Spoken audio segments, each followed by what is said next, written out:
You did not deserve this. Say that again to yourself. You did not deserve this. The loss, the pain, the betrayal, the season that brought you to your knees and left you wondering what you did wrong to deserve a life that feels this hard. You have been carrying a belief, quietly, privately, almost unconsciously, that the suffering in your life is somehow your fault, that you are being punished, that God or the universe or life itself looked at you specifically and decided that you needed to hurt. I need you to stay with me for the next 10 minutes, because that belief is not just wrong, it is the exact opposite of the truth. And the real truth, the one nobody told you, is going to change everything about how you see your life right now. Let us start with the feeling itself, because the feeling of being punished is real, even when the punishment is not. Think about what suffering actually does to a person. It isolates you. It strips away the things you relied on. It takes the life you carefully constructed and dismantles it piece by piece until you are standing in the rubble, wondering what is left. Of course, that feels like punishment. What else would you call it? When everything goes wrong at once, when the people you trusted leave, when the prayers go unanswered and the silence stretches on and on, it feels like punishment because it is painful. And we were taught from childhood that pain is the consequence of doing something wrong. Touch the hot stove, feel the burn, learn the lesson. So when adult life brings pain, deep, prolonged, relentless pain, our minds automatically search for the crime. What did I do wrong? Where did I fail? And when we cannot find a clear answer, when the suffering seems disproportionate to any mistake we actually made, the question gets darker. Maybe I'm just not worthy of a good life. Maybe I'm not chosen after all.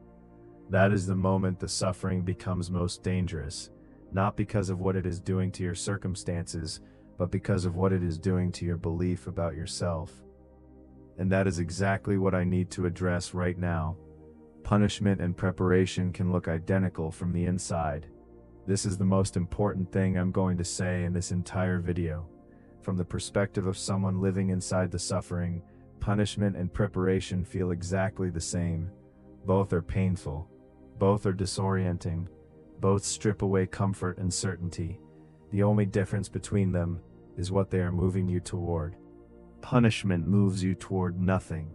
It is pain with no destination. Preparation moves you toward something. It is pain with a direction. A process that is building something in you that cannot be built any other way. And here's the question that changes everything. Has your suffering been moving you toward nothing? Or has it, even when you could not see it, actually been moving you somewhere? Think about who you were before the hardest season of your life. Think about what you understood about yourself, about people, about how strong you really are. And then think about who you are now. Are you the same person? Or are you someone who has been fundamentally, irreversibly deepened by what you went through?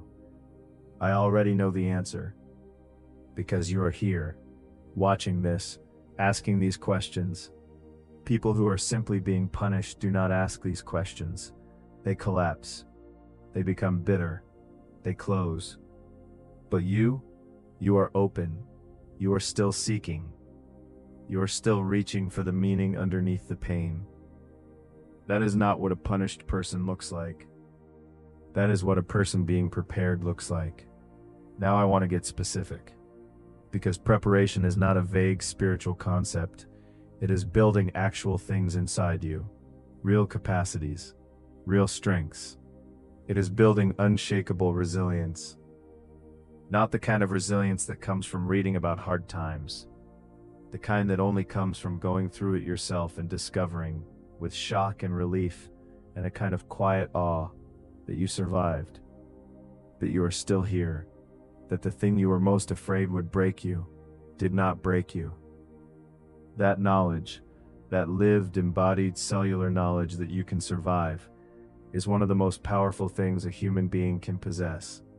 And you have it now. Nobody can take it from you. Nobody can argue you out of it. You know what you survived, and you know, therefore, what you can survive. That is preparation. It is building radical empathy. There are people in your life right now, and people you have not met yet, who are going through exactly what you went through. They are in the middle of the suffering. They cannot see its shape. They cannot find the exit. They are asking the same questions you asked, and arriving at the same dark conclusions. And because you went through it, because you lived inside it and came out the other side, you can reach them in a way that nobody else can. Not with theory, not with platitudes, not with the hollow comfort of someone who has never actually been there. With truth, with presence, with the specific, unshakable authority of someone who knows the territory from the inside. That empathy was built by your suffering, and it is one of the most valuable gifts one human being can give another. It is building clarity.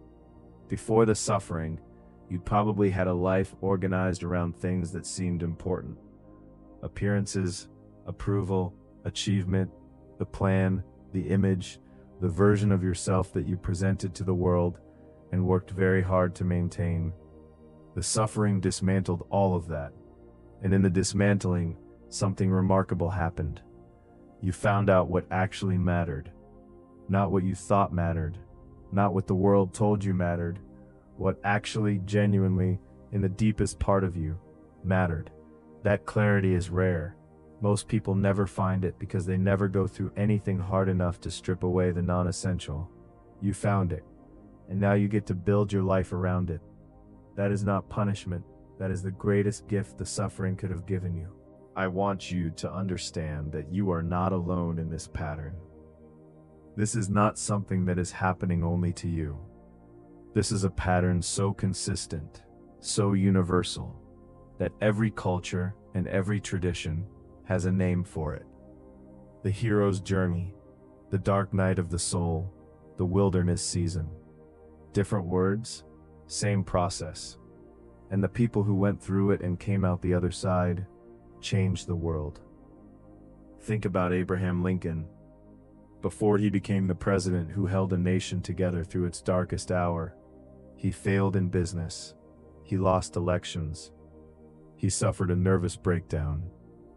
He lived inside depression so profound that his friends hid sharp objects from him. Was he being punished?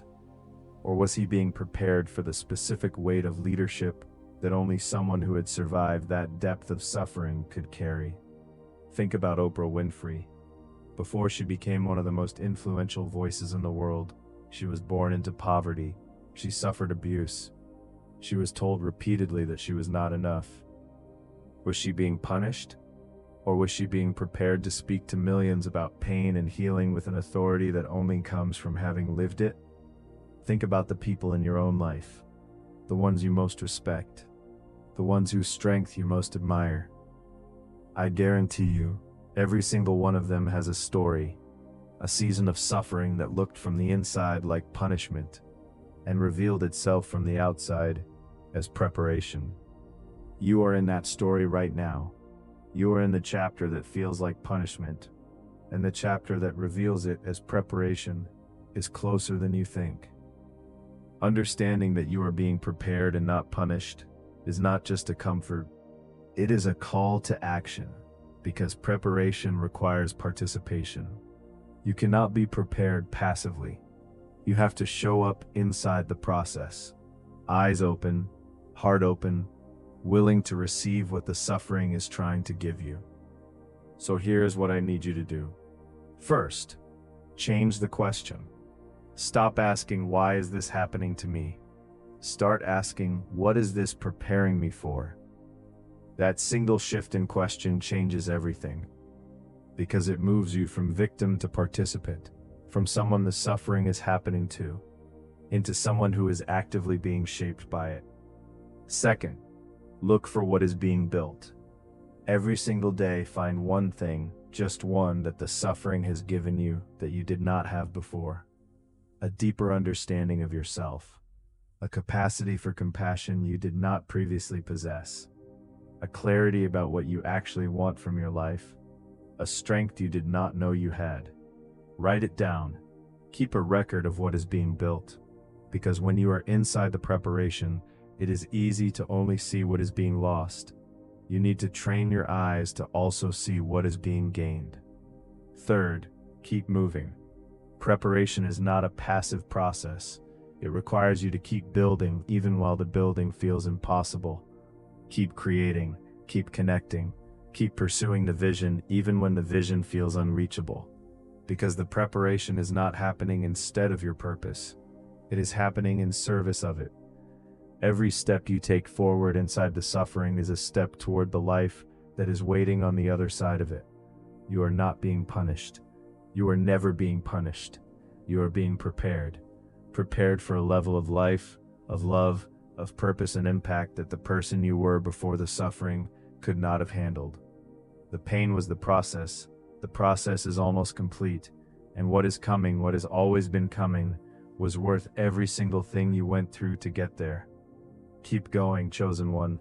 You are closer than you have ever been, and the preparation was always working in your favor. If this spoke to something you needed to hear today, share it with someone still inside their suffering. And if this channel is speaking to your journey, subscribe. New messages every week on Sacred Chosen. But don't stop here.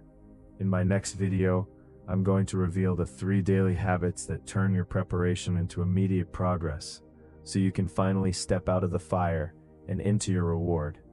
Subscribe and turn on notifications so you don't miss the moment your preparation pays off. I'll see you in the next one.